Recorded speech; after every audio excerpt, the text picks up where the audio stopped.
এই মুহূর্তে মার্কেটের সবচেয়ে ডিমান্ডিং একটা ফোন হচ্ছে রেডমি টার্বো 4 প্রো। প্রায় 1 মাস ব্যবহারের পর আমার এক্সপিরিয়েন্সটা আপনাদের সাথে শেয়ার করব। ইন্টারেস্টিং ব্যাপার হলো বর্তমানে এই ফোনের দাম অনেকটাই কমছে 30,500 টাকা, যেটা র্যাম রম হচ্ছে 12256 জিবি। সো এই দামে রেডমি যা পারছে আমার তো মনে হচ্ছে তার থেকে বেশি দিয়ে দিয়েছে। তারপরে যদি আপনার কোনো কনফিউশন থাকে তাহলে পুরো ভিডিওটা দেখতে পারেন। শুরুতে এটা ডিজাইন অ্যান্ড বিল্ড কোয়ালিটি নিয়ে আগে কথা বলি। টার্বো 4 প্রোর ব্যাক সাইডে থাকছে গ্লাস এবং এটার ফ্রেমটা হচ্ছে অ্যালুমিনিয়াম মেটালের।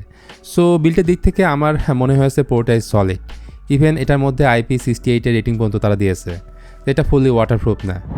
উপর দিকে নয়েজ ক্যান্সেলেশন মাইক আছে, ডুয়েল স্টেরিও স্পিকার আছে, শুধু দেয়নি 3.5 মিলিমিটার হেডফোন জ্যাকপোর্ট। 2টা ন্যানো সিম কার্ডই শুধুমাত্র আপনারা ব্যবহার করতে পারবেন। আর যত জানতে পারছি এখানে ব্যাক গ্লাসের ক্ষেত্রে কোনো ধরনের পলিউশন তারা ইউজ করেনি, তাই সাবধানে ইউজ করবেন। ব্যাক কভার ব্যবহার করাটাই সবথেকে ভালো। তাছাড়া নোটিফিকেশনের জন্য এই ফোনের ক্যামেরাতে আছে রিং লাইট, যেটা প্র্যাকটিক্যাল লাইফে অনেক কাজে লাগবে। আরেকটা ব্যাপার, প্রথম এই ফোনটা যখন আপনি হাতে নেবেন তখন একটু ভারী লাগবে। একদিকে মেটাল ফ্রেম, অন্যদিকে 7500 mAh একটা বড় ব্যাটারি। এই দুইটার কারণে মূলত এই ফোনটার ওজন দাঁড়াইছে 219 গ্রাম। যাই হোক, টার্বো 4 প্রোর অন্যতম আকর্ষণের জায়গা হতে পারে এটার ডিসপ্লেটা, যেটা সামনের দিক থেকে অনেকটা আইফোনের একটা ফিল দেয় এবং অনরের অনেক ফোন আছে তার মতো দেখতে, যেমন 3 bezel almost narrow bezelless fully flat একটা ডিসপ্লে।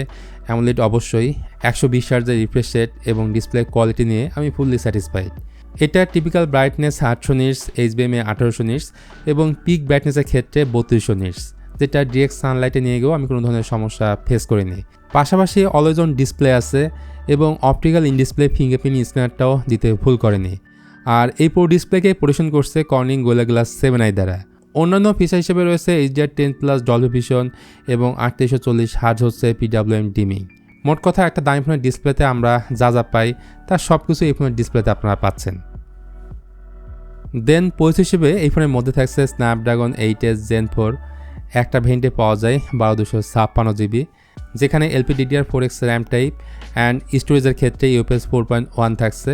সো বুঝতে পারছেন র্যাম ম্যানেজমেন্ট হচ্ছে টপ নচ। বাট সমস্যাটা হচ্ছে এটা চাইনিজ ভেরিয়েন্টের ফোন, যেটাতে গুগল প্লে স্টোর ডিফল্টভাবে ইনস্টল থাকে না, থার্ড পার্টির মাধ্যমে ইনস্টল করে নিতে হয়। এছাড়া প্রচুর পরিমাণে ব্লুটুথ থাকে, এমন অনেক অ্যাপ আছে যেগুলো চাইলেও আনইনস্টল করতে পারবেন না।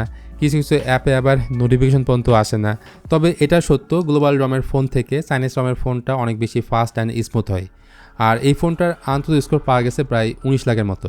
মোট কথা, এই ফোনে আপনারা হাই সেটিংসে সব ধরনের গেম খেলতে পারবেন। যদি PUBG, কল অফ ডিউটি খেলতে চান সেটা আপনি 90 FPS খেলতে পারবেন এবং লং টাইম ধরে গেম খেললেও ফোনটা খুব একটা গরম হয় না। নেক্সট হচ্ছে সফটওয়্যার। এটাতে HyperOS 2.0 আছে, অ্যান্ড্রয়েড 15 এর উপর বেস করা। এটাতে কিন্তু হিউজ একটা ব্যাটারি ব্যবহার করা হয়েছে, 7550 mAh এর সিলিকন কার্বন ব্যাটারি। 90 ওয়াটের চার্জারটা ফোনের বক্সেই থাকবে।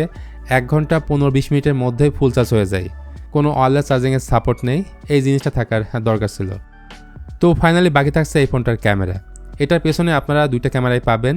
একটা হচ্ছে 50 মেগাপিক্সেলের সনি লিটিয়া 600 সেন্সর, এরপর একটা হচ্ছে 8 মেগাপিক্সেলের আল্ট্রাওয়াইড ক্যামেরা।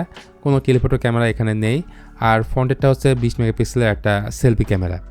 এই ফোনটার রিয়ার ক্যামেরাতে ভিডিও রেকর্ড করা যায় সর্বোচ্চ 4K 60 fps এবং ফ্রন্ট ক্যামেরাতে রেকর্ড করা যায় আপ টু 1080p 60 fps।